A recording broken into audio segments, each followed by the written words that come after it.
¿Qué tal, hermanos, hermanas? ¿Cómo va esa cuarentena? Espero que bien. Ya parece que lo peor ha pasado, así que sigamos confiando en Dios porque Él tiene todo el control de la situación y de todo lo que sucede y sucederá. En este día, en esta ocasión, tenía preparado otro mensaje totalmente diferente al de hoy. Pero a través de la predicación que el pastor compartió hace un par de semanas, que todo cambió. El pastor hace 2 semanas compartió un mensaje llamado el yugo del Señor. Y él empezó a hablar de lo que era el yugo. El yugo era una herramienta que se utilizaba en la agricultura, que unía a dos bueyes. Por un lado, un buey experto, fuerte, experimentado en ese trabajo. Y por otro lado había un buey joven, no tan fuerte, un buey que faltaba adiestrar, que iba a lo loco por donde él quería. Y el objetivo del yugo era juntarlos para que pudiera haber más fuerza para arar la tierra, porque era un trabajo muy duro, pero al mismo tiempo que el buey joven no se fuera a lo loco y fuera enseñado e instruido por el buey fuerte, por el buey más experimentado. Entonces el pastor empezó a explicar que muchas veces nosotros somos ese buey joven que vive atado al pecado, que es el buey fuerte. Y que por más que queramos no podemos ir por donde queremos, sino que nos vemos arrastrados, porque esa es la palabra, arrastrados por ese pecado, hasta que viene Jesús a nuestras vidas y junto con la unción del Espíritu Santo ese yugo queda destruido. En el momento que queda destruido ese yugo que nos ata al pecado, Jesús nos ofrece un yugo de ligera carga, un yugo de libertad, un yugo que como único requisito que se nos pide es la humildad, porque el yugo va aquí en el cuello, en la cerviz, que nos obliga a agachar la cabeza y reconocer que Él es el único que salva. Y a través de eso, que Dios como que me fue hablando este mensaje. El título de hoy es No mires atrás. Y quisiera que me acompañes a Génesis 19, versículo 16. Voy a leer la versión Nueva Traducción Viviente. Si me acompañas, dice: Como Lot todavía titubeaba, los ángeles lo agarraron de la mano, y también a su esposa y a sus 2 hijas, y lo llevaron enseguida a un lugar seguro fuera de la ciudad, porque el Señor tuvo misericordia de ellos. Cuando quedaron a salvo fuera de la ciudad, uno de los ángeles ordenó: corran y salven sus vidas, no miren hacia atrás ni se detengan en ningún lugar del valle, escapen a las montañas o serán destruidos. Oh no, Señor, suplicó Lot. Ustedes fueron tan amables conmigo y me salvaron la vida y han mostrado una gran bondad, pero no puedo ir a las montañas. La destrucción me alcanzaría allí también y pronto moriría. Miren, hay una pequeña aldea cerca. Por favor, déjenme ir allá. ¿No ven lo pequeña que es? Así no perderé la vida. Está bien, dijo el ángel, concederé tu petición.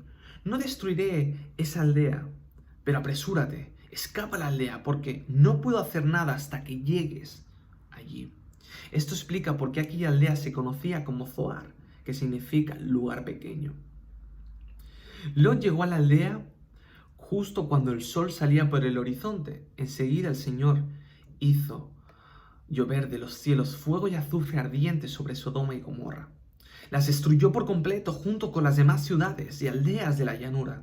Así arrasó a todas las personas y a toda la vegetación. Pero la esposa de Lot miró hacia atrás mientras lo seguía y quedó convertida en una estatua de sal.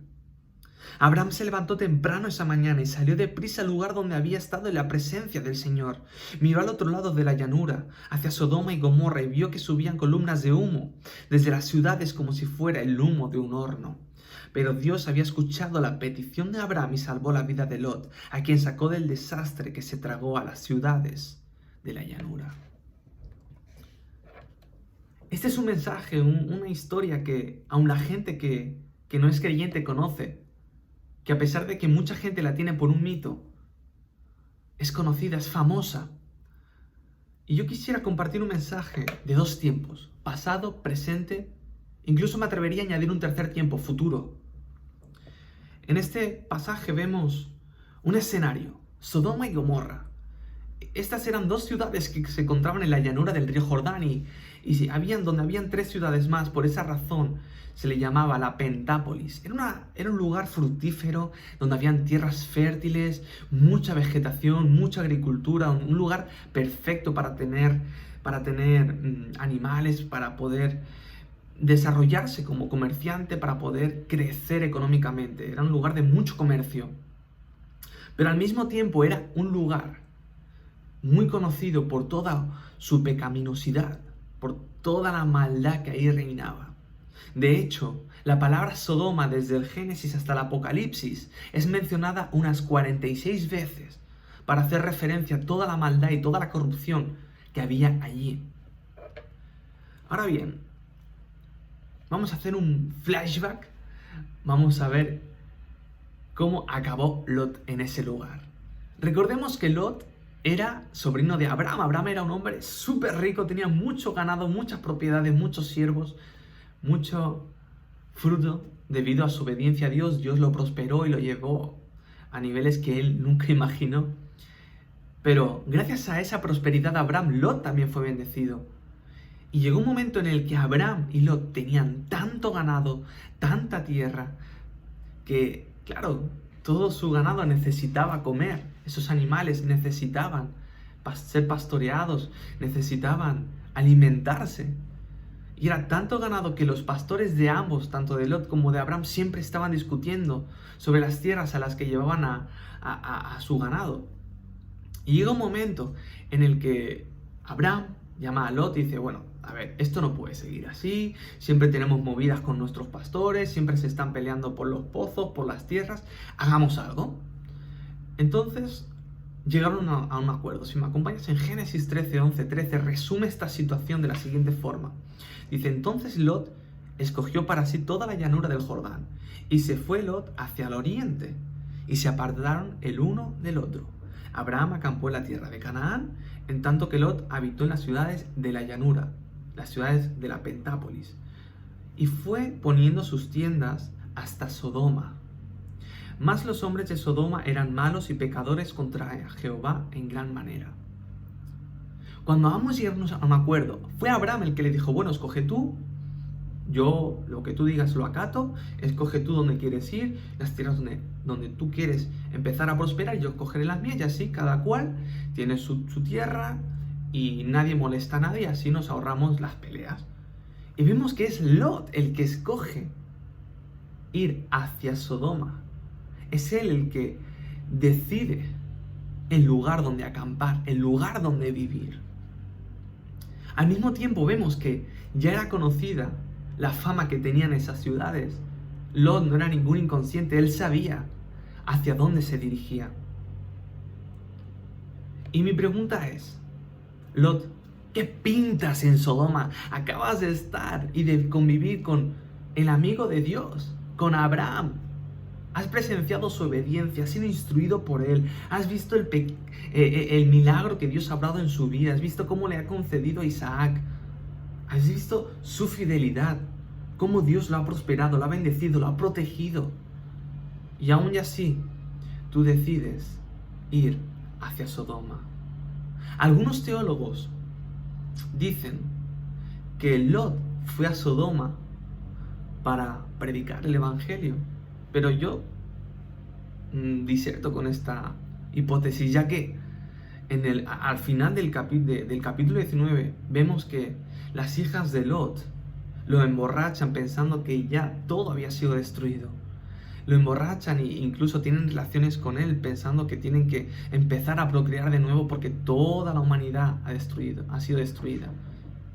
Y esto lo que nos está hablando es que las hijas de Lot no conocían a Dios. Entonces, si Lot no predicaba a su familia, no predicaba a sus hijas, no predicaba incluso a su mujer, ¿cómo va a predicar a la gente de Sodoma que vivían con esa mentalidad y con ese corazón tan pervertido? Desconocían la misericordia, desconocían la bondad y la gracia de Dios. Ahora, lo que estamos viendo es el presente de Lot, que era un desastre. Pero él mismo fue el que gradualmente fue hacia Sodoma. Porque como dice el pasaje que hemos leído, fue poniendo tiendas. Cada vez se fue acercando más a Sodoma. Porque es que la caída no es instantánea. Hoy me he levantado, he caído, he pecado. No, es gradual. Porque el enemigo no viene con cadenas, él viene con hilo de pescar. Con un hilo invisible, sutil, fino. Que poco a poco se va convirtiendo en cuerdas. y cuando nos damos cuenta ya estamos atados con cadenas y grilletes. Y este era el presente de Lot en Sodoma, habiendo vivido como había vivido con su tío. Ahora vivía en un ambiente hostil, en un ambiente pecaminoso, en un ambiente en el que él era el único que conocía a Dios. Pero a pesar de ello, vemos que Dios tiene misericordia de Lot. Antes de que empiece toda esta destrucción y que venga el ángel a avisar a Lot de que lo iba a sacar, vemos como Abraham tiene como una conversación íntima con Dios. Abraham empieza a interceder, empieza a hablar con Dios, vemos como empieza como a negociar, empieza a ver como que, bueno, Dios, pero si hay 100, aún así vas a destruir la ciudad, por eso, habiendo 100 justos. Y Dios le dice, bueno, si hay 100 justos, por amor a esos 100, no voy a destruir Sodoma. Y Señor, si hubieran 50, Entonces vemos cómo Abraham empieza a negociar con Dios hasta que llega a los 10. Dice, pero Dios, si hubieran 10, ¿destruirías esa ciudad? Bueno, si hubieran 10, pues por amor a esos 10 no la destruiría. Y negociando, eso también nos muestra el grado de intimidad que tenía Abraham con Dios. Llega a conseguir a que Dios tenga misericordia de Lot y lo salve. Pero vemos al principio que Lot también titubeaba. Lot también se pensó 2 veces salir o no salir. Porque en parte a Lot también le gustaba estar ahí. Su parte carnal, por así decirlo, también le gustaba estar en ese ambiente. Pero vienen los ángeles, los salvan, los rescatan de ese escenario, de esa ciudad. Y Lot, pues, le pide que se refugie en Zoar, que es una de las 5 ciudades, de hecho la única que no fue destruida, para poder estar a salvo. Pero algo pasó, estaban saliendo, estaban huyendo, y la esposa de Lot miró hacia atrás y quedó convertida en estatua de sal. Y es aquí donde quiero centrar mi mensaje, porque hay algo curioso, algo que me llamó mucho la atención. Porque vemos en el versículo 16 que la esposa de Lot miró hacia atrás mientras lo seguía y quedó convertida en estatua de sal. Pero en el versículo 27 y 28, Abraham se levantó temprano esa mañana, como dice la palabra, y también miró hacia Sodoma y Gomorra. La diferencia es que la mujer de Lot quedó convertida en estatua de sal, mientras que a Abraham no le pasó nada. Y ambos miraron hacia la misma dirección. Entonces, ¿por qué se castigó a Lot, o a la mujer de Lot, y no a Abraham? Es algo, no sé, parece injusto, ¿no? ¿Por qué uno sí? ¿Porque hay favoritismos acaso?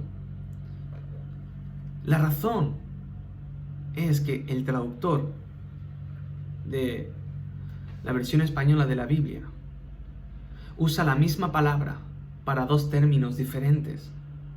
La palabra que mirar en el hebreo, que hace referencia a la mujer de Lot, en el hebreo es nabat.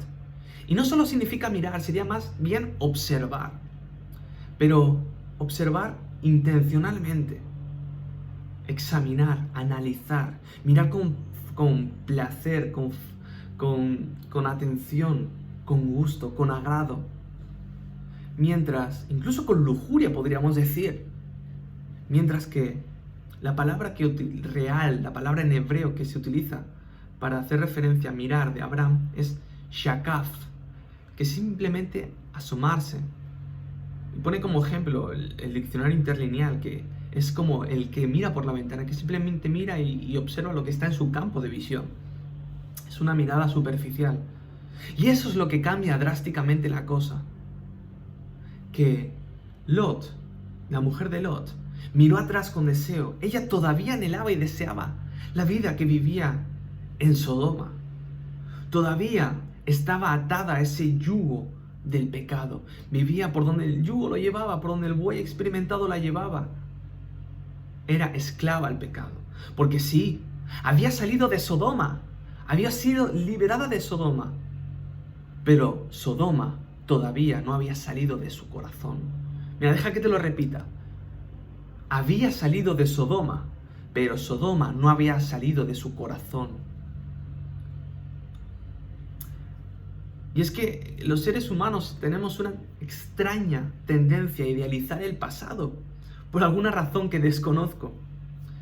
Tendemos a soñar con el futuro, a idealizarlo también, pero lo más raro es cuando hacemos eso, idealizar el pasado, cuando el pasado fue peor que nuestro presente. Parece que nuestro presente jamás es ni será tan bueno como lo que vivimos tiempo atrás. Y un claro ejemplo es el pueblo de Israel en el desierto. Mira, en Éxodo 16, de los versículos de 2 al 3, vemos esto de una forma, ilustrado de una forma clara. Dice, y toda la congregación de los hijos de Israel murmuró contra Moisés y Aarón en el desierto. Y les decían los hijos de Israel, ojalá hubiéramos muerto por mano de Jehová en la tierra de Egipto, cuando nos sentábamos a las ollas de carne, cuando comíamos pan hasta saciarnos, pues nos habéis sacado a este desierto para matar de hambre a toda esta multitud. Vemos a la gente exagerada cómo lloraba ante Moisés, ante Aarón, porque simplemente no tenían carne. Sí, vivían en un ambiente árido, en un ambiente hostil, difícil, seco.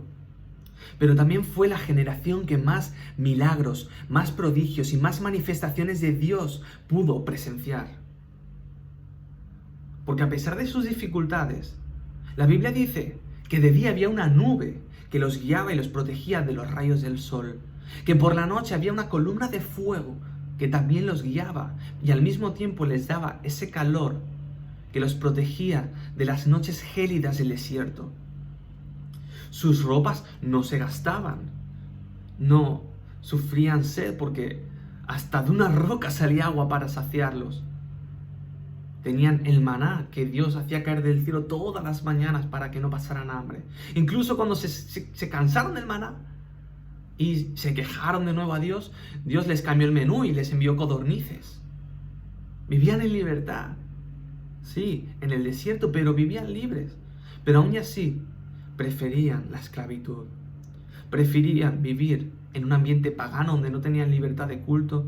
Preferían vivir humillados, tener que rogar por su comida todos los días, vivir torturados, estar sometido a trabajos forzados donde seguramente estaban destrozados con lesiones, con dolores de espalda, vete a saber. Preferían eso a enfrentar su presente. Pero el desierto es temporal, mas la gloria es eterna. El desierto muchas veces hay que cruzarlo, pero es una etapa más que alcanzar.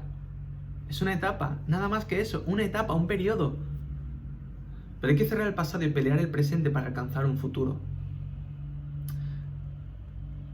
Entonces, pensando en este pasaje, digo, ¿de qué formas seguimos mirando hacia atrás? Por una parte, como la mujer de Lot, anhelando cosas de nuestra antigua vida, anhelando actitudes o deseos que teníamos en nuestra vida pasada. Por otra parte, no enfrentando el presente como le pasaba a Israel, por no querer enfrentar la situación que estaban viviendo en ese momento, se enfocaron en su pasado. Por otra parte, viviendo con situaciones no resueltas, como la falta de perdón. Y por último, cargando culpas de pecados que Dios ya perdonó.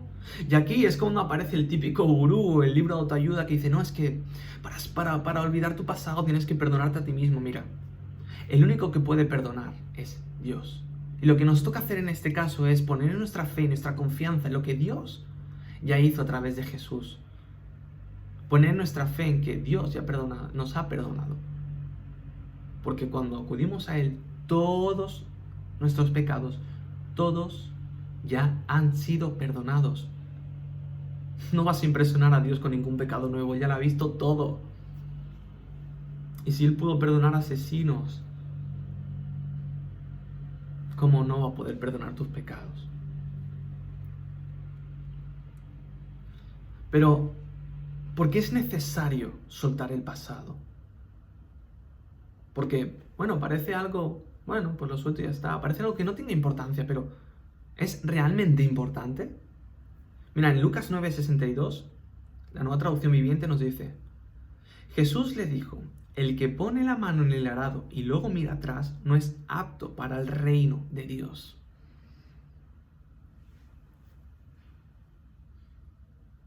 Es necesario soltar el pasado para ser discípulo de Jesús. Es uno de los requisitos fundamentales. Si quieres servir a Dios y servir a su reino, no tienes que mirar más atrás. Tienes que poner sus ojos en Él y sus ojos en el arado, en trabajar, en servirle. Segundo punto, ¿por qué es necesario soltar el pasado para disfrutar de una vida plena? Dice en Mateo 9, 16 y 17, la traducción lenguaje actual. Dice, si un vestido viejo se rompe, no se le pone un parche de tela nueva, porque al lavarse el vestido viejo, la tela nueva se encoge y rompe todo el vestido, y entonces el daño es mayor. Tampoco se echa vino nuevo sobre recipientes viejos, porque cuando el vino nuevo fermenta, hace que se reviente el cuero viejo. Así se pierde el vino nuevo y se destruyen los recipientes. Por eso hay que echar vino nuevo en recipientes de cuero nuevo. De ese modo, ni el vino ni los recipientes se pierden. Mira, Dios es un Padre que está deseando bendecirte, está deseando llenarte de su bondad. Pero muchas veces esas bendiciones no llegan a nuestra vida porque no hacemos espacio para ellas. Porque seguimos con ese recipiente antiguo. Y Él quiere llenar nuestras vidas con ese vino nuevo, con ese vino sabroso, ese vino dulce, ese vino bueno, de la mejor calidad. Pero hasta que no cambiemos ese recipiente, hasta que no soltemos todo nuestro pasado, Él no nos puede bendecir. Y no porque no quiera, sino porque tenemos que adaptarnos, tenemos que soltar todo atrás y vestirnos de un vestido nuevo, ese vestido que solo Dios nos ha dado. Y como un ejemplo, yo me acuerdo de una prédica que estaba escuchando a Alex Zurdo. Sí, también predica de vez en cuando. Y él hablaba de que la vida nueva en Dios lo comparaba con esas puertas. Yo no sé si recuerdas esas puertas que habían en los bancos. En algunas joyerías todavía está que para entrar tú tienes que cruzar dos puertas. Entonces la primera se abría, tocar el timbre, te abrían desde dentro, abrías. Pero la segunda puerta para entrar dentro del establecimiento no se abría hasta que cerrabas la primera puerta. Entonces tú entrabas y cuando estabas entre las dos puertas, en el momento en el que se cerraba la primera puerta completamente, la segunda puerta que te permitía entrar al establecimiento se abría. Y la vida cristiana es así, para poder entrar plenamente a una vida abundante en Dios, no una vida ajena de problemas porque eso no existe, pero una vida con sentido y con propósito. Para poder entrar y acceder a esa vida, primero tenemos que cerrar la otra puerta. Y ya para concluir este mensaje, quiero preguntarte, ¿en qué lugar te encuentras ahora? ¿Te encuentras como Lot? No titubees. Jesús te está tendiendo su mano como el ángel le estaba tendiendo su mano a Lot. Fíjate que los ángeles no podían hacer caer fuego del cielo hasta que Lot estuviera en un lugar seguro. De la misma forma, fíjate que si Lot fue salvo, no fue por sus méritos, fue porque Abraham intercedió por él. Abraham en este lugar, en este pasaje, es símbolo de Jesús. Jesús ya intermedió, ya habló con el Padre, ya intercedió, mejor dicho, ante el Padre para que tú y yo pudiéramos ser salvos, para que nos pudiera ser tendida esa mano para sacarnos de nuestro propio Sodoma. ¿En qué lugar te encuentras ahora? No titubees, coge la mano de Jesús y sal de Sodoma corriendo. Pero si hemos salido de Sodoma, que también Sodoma salga de nuestro corazón. No miremos hacia atrás. Toma la decisión de dejar tu pasado en el lugar que le corresponde. Lo único que tienes en tus manos es el presente. Es el único escenario donde tú puedes decidir. El pasado no lo puedes cambiar, pero sí transformar tu futuro ahora. Jesús te está invitando a una vida nueva, no ajena de problemas, como he dicho, pero sí llena de su compañía, sí llena de su propósito y de sentido. Mira, cuando Abraham en el versículo 27 miró Sodoma, vio las columnas de humo que subían desde la ciudad de Sodoma a causa de la destrucción que había caído. El fuego es símbolo de destrucción, pero también es símbolo de purificación, sanidad, salvación y avivamiento. Que tu pasado sea esa columna. Quiero invitarte a que tu pasado sea esa columna de fuego que sube a los cielos y que la gente pueda mirar y decir, si Dios ha hecho eso con su pasado, lo ha transformado, lo ha sacado de donde estaba y ahora está salvo. Lo ha transformado, es una nueva persona, nueva criatura. Vive libre. Si Dios ha hecho eso en él, yo también creo y tengo fe de que lo puede hacer en mí. Que Dios te bendiga y recuerda, toma la decisión de salir de Sodoma.